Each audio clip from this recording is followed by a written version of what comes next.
common theme for the governor tonight was opportunity. He wants to create more opportunities for Michigan residents as it relates to education and to jobs. High on his list of priorities is developing a workforce and a talent pool that better fits the needs of employers. Last week, the governor's efforts got a boost with the opening of a national manufacturing program that will educate and train workers in the development of new lightweight materials. Go ahead, take a look. 1, 2, 3, cut! Great.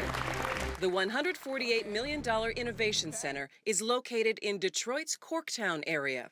Known as LIFT, Lightweight Innovations for Tomorrow, the federally funded program will speed up the transfer of new manufacturing technology from the research lab to the factory floor. This now sets the stage and announces to the world that we are open for business, and that we are here in lightweight metals, and that we are here in Detroit to partner with Detroit and yet have impact for our nation equally as well. Another core mission of LIFT is to train workers on how to use these new lightweighting technologies.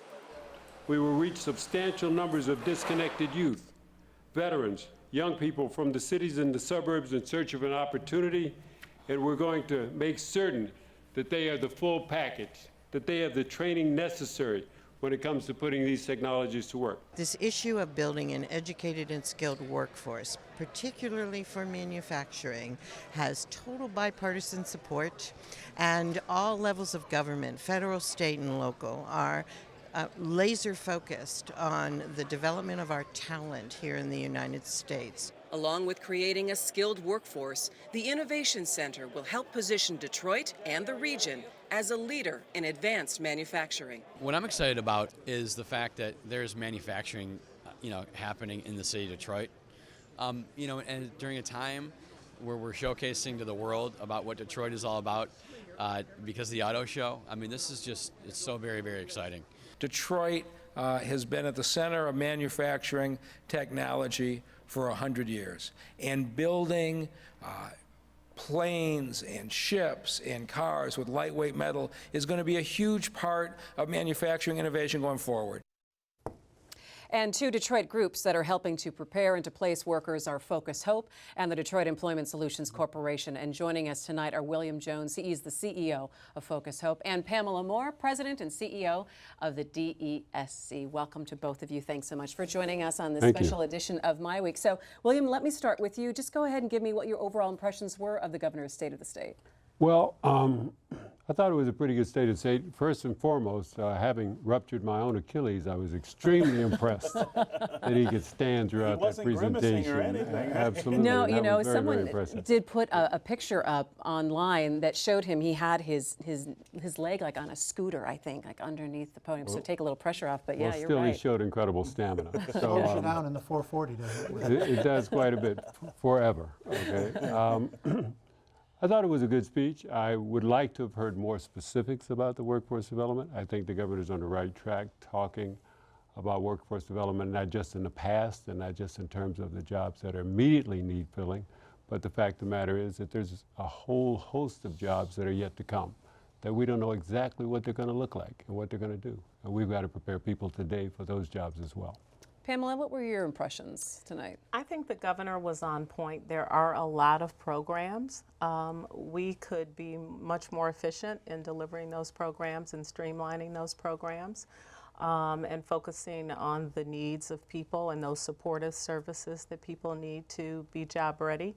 But we have great partnerships with the state. They've been very supportive of the workforce programs. We have new legislation, the Workforce Innovation and Opportunity Act. It takes effect July 1, and so it'll be interesting to see what the new Talent and Economic Department, how it's going to implement all of that new legislation and what that means for all of the Michigan works across the state. I guess talk a little bit about some of the challenges you've seen in the last 5 years and trying to bridge this skills gap and trying to get people trained for jobs that are out there. What have you seen? There's an extraordinary, for some citizens, there's an extraordinary lack of preparedness to be able to step right into the workforce. And that's one of the things that we do a lot of at Focus Hope. We try to get people ready. We work hard to get them ready so that they can participate in these programs, the skilled trades programs. Just to be hired into a basic manufacturing job requires a level of education that so many folks don't have. So that's been a major challenge. One of the others has been the consistency of funding.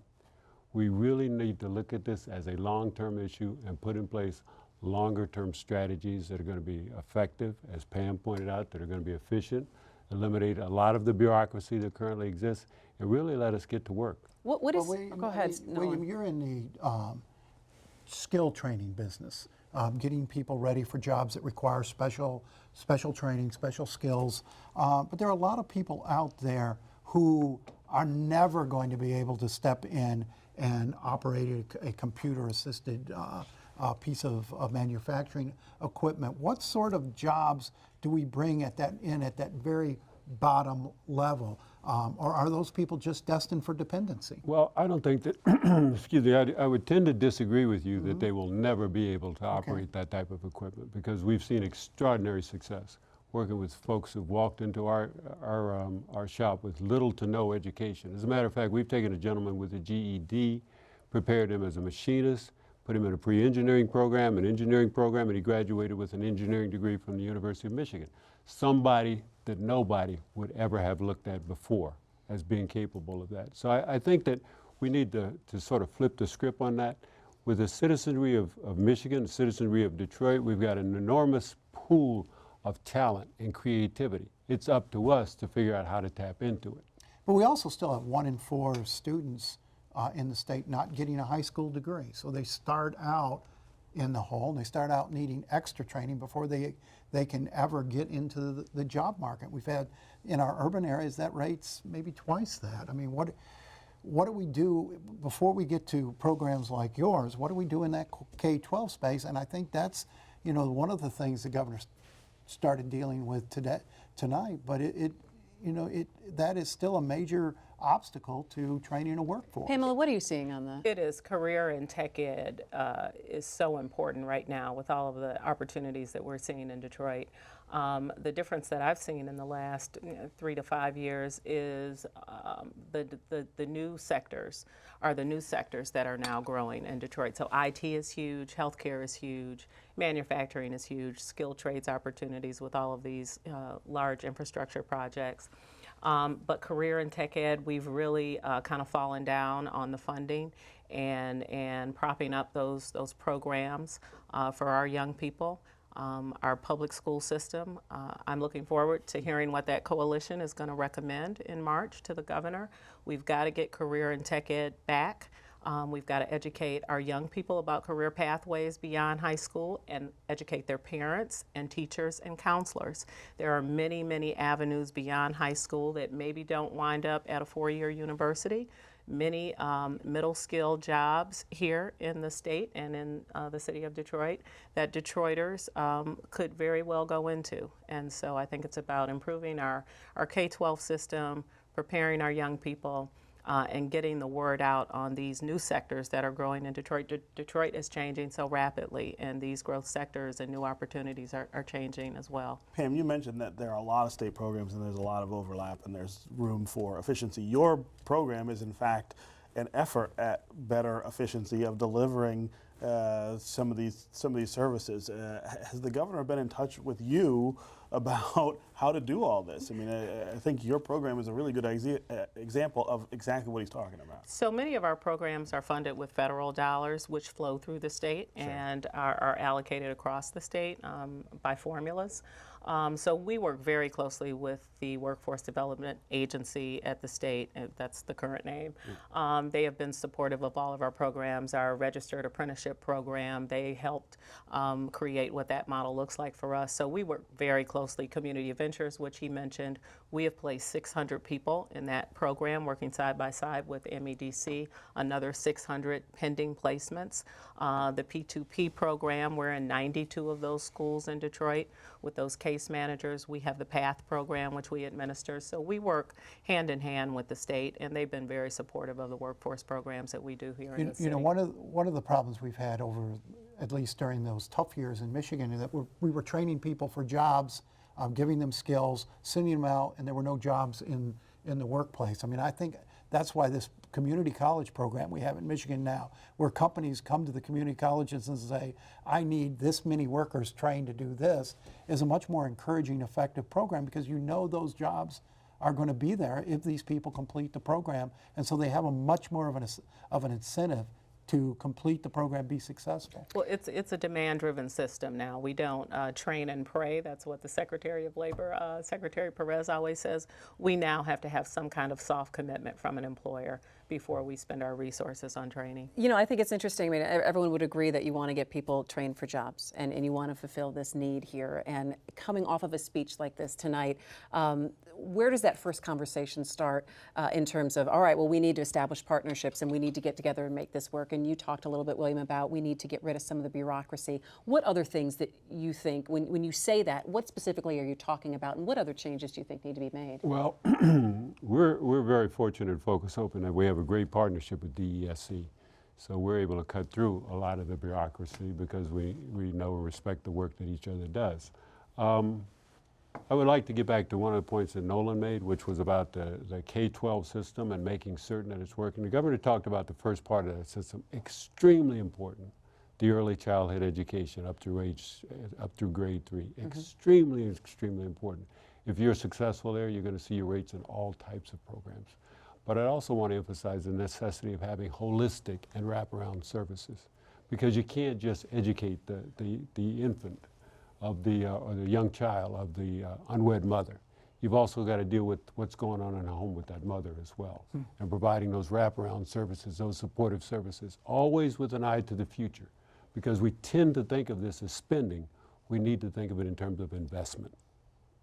Well, and I think that's one of the fears that people will naturally have about the governor's rhetoric here about making service delivery more efficient. Very frequently, when we hear things like that, what it's followed up by, from a policy perspective, is cutting, taking money out of programs as a way of saying, well, it's leaner now.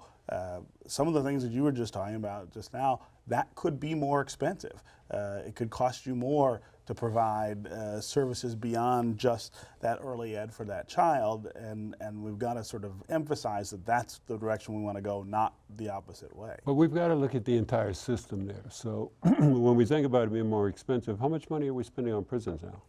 Absolutely. How much money are we spending on things that are symptoms as opposed to the root causes? Right. And the symptoms are somebody's incarcerated because, you know, the situation at home, you know, they have no future, they have no education, et cetera, et cetera, et cetera. Let's deal with this up front. It's a hell of a lot cheaper, and it's a whole heck of a lot more effective. All right, so I guess what I'm trying to get at, my point is, when you hear a speech like this tonight and everyone says, yes, okay, I agree with that, let's get people trained to go into the workforce and fill some of these jobs, and what happens tomorrow? Where do the conversations start? Who needs to get involved? And, you know, whose phone starts ringing? Pamela, let me ask you. I would hope that more resources will be allocated for these training programs. We can never have enough. There are many, many, many job openings. There are 1,000 IT openings in the city of Detroit right now, unfilled. But how do we tell an effective program from an ineffective program? We had at the federal level an audit of the job training programs, $18 billion a year spent, tremendous redundancy, and not many jobs filled by the trainees. How do we know what we're spending in Michigan is actually accomplishing what we want it to accomplish? So there are metrics that come with these federal programs, and sometimes the metrics are not the right metrics. We're not measuring the right thing. We know when a program is successful. Again, are we placing people into jobs that provide self-sufficiency, will support that individual and their families? With this new legislation that takes effect July 1, we're going to be looking at career pathways. So not just placing someone in a $13 an hour job, but creating a plan for that pathway that gets them to a $25 an hour job. What does that look like? How can these federal programs support that journey? Training while you're working, we call that the earn and learn model. How can you, and people on public assistance, how can they get training while they're on public assistance to put them in an occupation that will pay a livable wage? Okay, so in a few minutes, the president's going to stand up and pitch this free community college idea. Is that the way to close the skills gap? There are a lot of programs right now. The Chamber has a program where Detroit graduates can go to community colleges. I'm not sure. I'd like to hear the details. from the president. He is also, though, very focused on apprenticeships. And again, our apprenticeship model, we've got over 150 working apprentices right now. He wants to double the number of apprentices in the country by 2020. I think that's the way to go. There are many, many apprenticeable occupations that are in demand right now, and you don't need a college education to go into those careers. William, do people know that a lot of these programs exist and that are happening right now? Is there some kind of communication that needs to get out to the community more so they know what's actually available to them? Yeah, I think we could do a much better job. When I say we, I mean the entire system of Right. making certain that that the community knows that these things are available to them, that folks who are in junior high school or high school recognize that there's a path to success and that they do have an opportunity to participate. I'm excited about the president's proposal on community college. I think, though, that we've, again, and I apologize for thinking of these things in terms of systems, but that is the way I think. The K-12 system has got to be correct in order for us to fully exploit the opportunities associated with a free community college. If people aren't prepared to take advantage of those opportunities, Walk before you can run. exactly, it's not going to work. But on the other hand, if I'm a kid sitting there in the 8th grade and the 9th grade and somebody's telling me, hey, you can get the first 2 years of college free, okay, you can get the opportunity for a skilled trade, et cetera. I didn't grow up in Detroit. I grew up in Hampton, Virginia, and the Newport News Shipbuilding organization there had an apprentice school. And, folks knew that the apprentice school was there. They knew that it was a path. They knew that it was a path to a great job.